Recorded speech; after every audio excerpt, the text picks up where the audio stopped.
যুক্ত থাকুন, সঙ্গে থাকুন, দেখতে থাকুন কলকাতা নিউজ 19। নমস্কার, আপনাদের সাথে আমি দিশা। কলকাতা নিউজ 19-এ আপনাদেরকে স্বাগত। শুরু করছি তো সিওপিডিতে আমরা শুধুমাত্র ইনহেলার বা এই ধরনের চিকিৎসা দিই। তো এর মধ্যে আমরা কোনো রোগী যদি আমাদের কাছে চেম্বারে আসে, আমরা প্রথম কথা বলি ধূমপান বর্জন করতে হবে। কিন্তু ধূমপান বর্জন করার জন্য আমরা রোগীদের যে কম সময় ব্যয় করি একটা চেম্বারে, সেটা যথেষ্ট নয়। তার জন্য একটা আমরা শুধুমাত্র স্মোকিং সিজেশন, যেখানে কি করে ধূমপান বর্জন করতে হবে তার উপর একটা ক্লিনিক, যাতে তার ওষুধ দেওয়া হয়, কাউন্সিলিং করা হয় এবং বিভিন্ন নিকোটিন রিপ্লেসমেন্ট প্রোডাক্ট সমস্ত কিছু একটা কনকর্ডেড এফোর্টের মধ্যে আছে। সেকেন্ড হচ্ছে সিওপিডি রোগীরা আমরা সবাই জানি শারীরিকভাবে দুর্বল হয়, তাদের কিভাবে রিহ্যাব করতে হবে, তারা অক্সিজেন নিয়েও কী করে চলাচল করবে, এই সমস্তর জন্য একটা পালমোনারি রিহ্যাবিলিটেশন ক্লিনিক এবং যে কোনো রোগের ক্ষেত্রে ভ্যাকসিন একটি গুরুত্বপূর্ণ ভ্যাকসিনেশন ক্লিনিক, বোথ ইনফ্লুয়েঞ্জা এবং নিউমোনিয়া। তো এই সমস্ত সিওপিডির যে ফ্যাসেট বা যে কোনো শ্বাসকষ্টের রোগের যে এই ফ্যাসেট, সেটাকে খোলার জন্য আমরা এই মাল্টি ডাইমেনশনাল এই প্রকল্পটা নিয়েছি।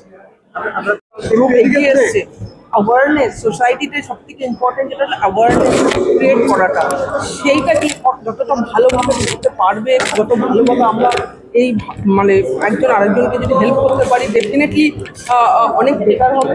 And it's not about only smoking, is all about pollution also. কারণ স্মোকিং থেকেই হয় না, পলিউশন থেকেও হয়। আমার অনেকেই আছে যে যারা স্ট্রাগল করছে, অ্যান্ড সো সেই জন্য আমাদেরকে আরও বেশি পরিমাণে শরীরচর্চার উপর ফোকাস করতে হবে। গাছগাছালি যথেষ্ট পরিমাণ বাড়িতে আশেপাশে লাগাতে পারবেন।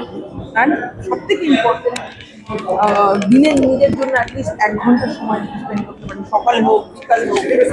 আপনি হাঁটা চলা, এক্সারসাইজ, যোগা করতে পারবেন, তাদের লাংটা যেন পরিষ্কার থাকে, লাংটা। খুবই ভালো উদ্যোগ একটা, সুন্দর সকালে। আমি শুধু একা আসিনি, এখানে আমি এসছি, সাইনি এসছে, ঝুলন গোস্বামী এসছে, সোমা বিশ্বাস এসছে, গৌতম সরকার এসছে, গৌতম ঘোষ এসছে, অনেক বিশিষ্ট জনেরা এসছে এবং ডক্টর দেবরাজ যশ এবং আয়ুবা এখানকার যিনি সিও আছে তিনি লিখেছিলেন আমাদের সিওপিডি নিয়ে একটা আলোচনা করেছি। আমি যে কোনো বলেছি মানুষ সুস্থ যদি থাকতে হয় তাহলে মানুষকে প্রথমে নেশার যে স্মোকিংটা আমাদের একটু এড়াতে হবে, একটু সকালবেলা করে হাঁটতে হবে, সকালবেলায় একটু যোগা করে নিতে হবে, যদি সুযোগ থাকে এগুলো করার। মানুষকে রোগ থেকে যদি মুক্ত হতে হয়, মানুষকে আগে নিজেকে ঠিক রাখতে হবে, তাহলে মানুষ মুক্ত হতে হবে।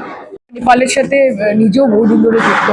ওনারা সবসময় এরকম অ্যাওয়ারনেস প্রোগ্রাম করেন। Doctor Debraj Yash is also very passionate since he is one of the top pulmonologist, এবং উনি যেরকমভাবে এই ড্রাইভটা নিয়ে সিরিয়াস, সেটা আমরা এখানে প্রকাশ্যে দেখতে পাচ্ছি। এবং I wish them all the very best. আজকে বহু ডিগনিটারিজরা এখানে উপস্থিত হয়েছেন, and that's because we support the drive that they are pursuing. So all the best to Manipal, all the best to the team of doctor. আমাদের চ্যানেলটিকে subscribe করুন ও প্রচুর পরিমাণে লাইক ও শেয়ার করুন।